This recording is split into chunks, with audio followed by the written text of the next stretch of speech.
And then, of course, the opening of the nostrils, which I spent a little bit of time on. And his are a little bit difficult to see because they're sort of in a cast shadow.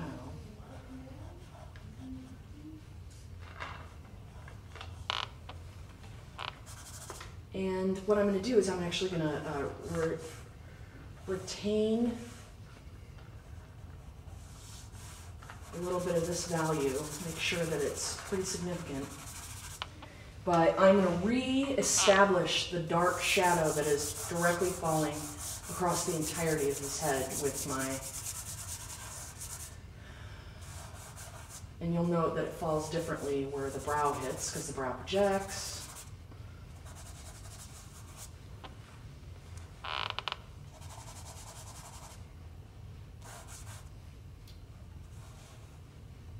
There's also a very, very defined lash line. I don't draw eyelashes because I don't necessarily see them from where I'm at. But what I will draw is the line of the eye. He's got a highlight in there, so I'm going to save that.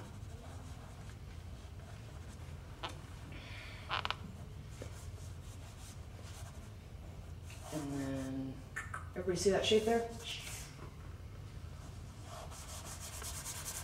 So I like to draw the shape a little bit and then reestablish it. And it goes around a full mouth.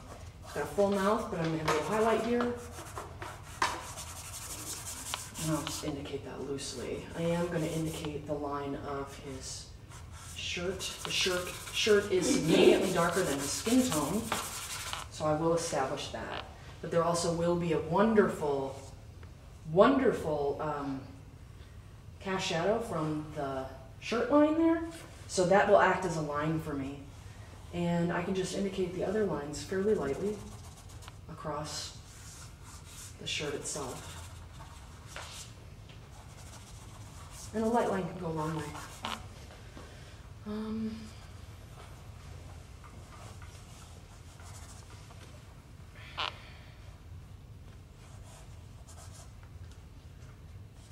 He's got some shadows going on inside that nose there.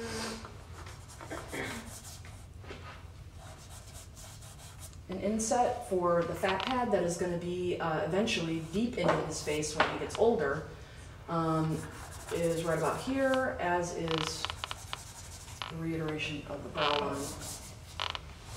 And this is not a hard line across where he's lit. That's not going to be a hard line. I want you all to notice that if I use the shadow or the dark space behind him to define it, I'm not stopping against a hard edge shadow. So I will actually have an area where the form gets soft, the edge gets soft versus hard. Drawing is oftentimes about figuring out edges, especially when most of your experience for drawing has come from drawing from photographs. A lot of time people, when drawing from photographs, only draw the hard edge.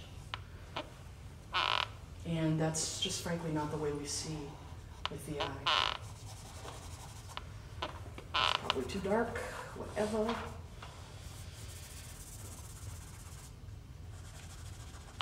Now, this is the point at which I want to sit back and say, okay, I've got some lost edges here, I've got some lost spaces here. There are certain things that I need to bring out, and there are certain things that I need to reestablish in terms of value. But what I want to do is I want to look at my subject and squint my eye and ask myself where the darkest parts are. And actually the darkest parts are really falling against the side of his face and the lower portion of where the mandible meets the neck here. This doesn't actually project as much as I allowed it to, so I'll erase a little bit. He's got that wonderful earring in there that I'm going to bring out highlights in. He's got a hairline here that I don't want to miss. And he's got a nice clean hairline here that I don't want to miss.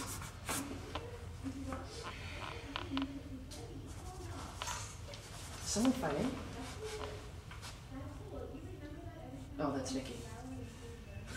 Nikki's going to be all over YouTube.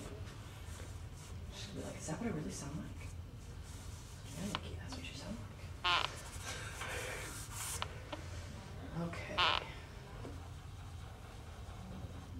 Now you'll note I didn't use a tad bit of my charcoal pencil. I did the whole thing pretty much with the side of my Conte. And I can go back in and reestablish some edges. He's going to have a bit more shadow where the eyes meet. A little more heavier.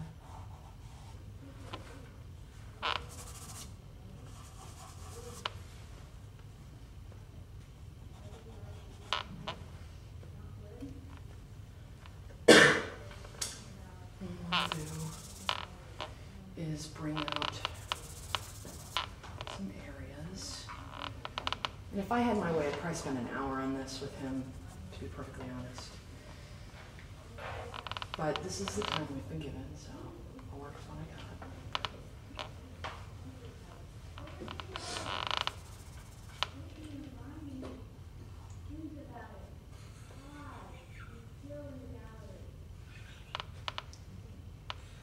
Does anyone have one of those clicky erasers that I could use real quick? Okay.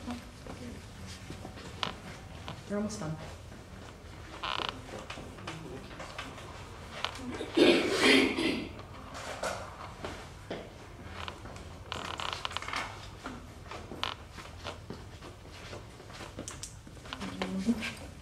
I like the clicky eraser because I can get back a white that I've lost.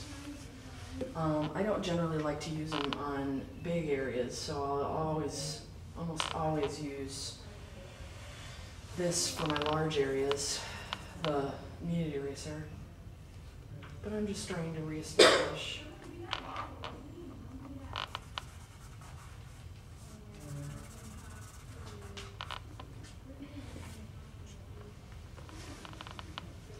Oh, and he's got this great stuff going on in his neck that I don't want to miss.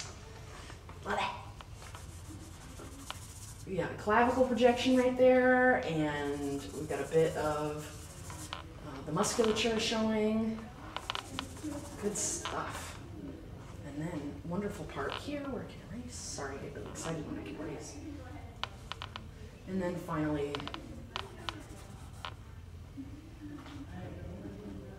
and then that wonderful shape that I made sure to tone so that I can bring it out, which I'm actually going to soften the edges for, otherwise he'll look greasy, which he is not.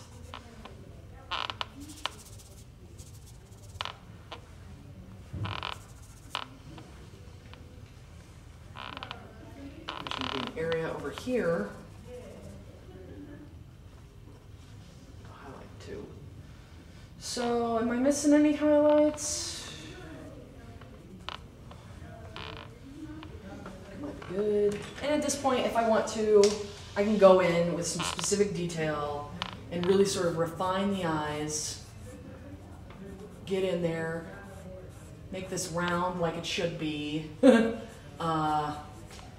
He sort of looks like his eyes are lined because he's got some pretty dense eyelashes, which is a blessing for a boy, blessing for a girl.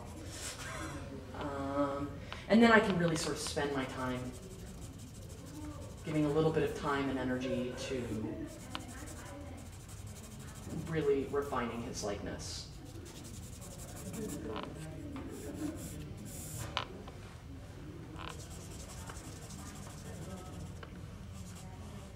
You'll note that he's got a bit of a, like a sort of projection here on the lower lip because it's full. So I'll spend some time with that. I'll also spend some time really sort of trying to get that facial hair in there. I spend so much time coiffing it, then I have to make sure that's indicated.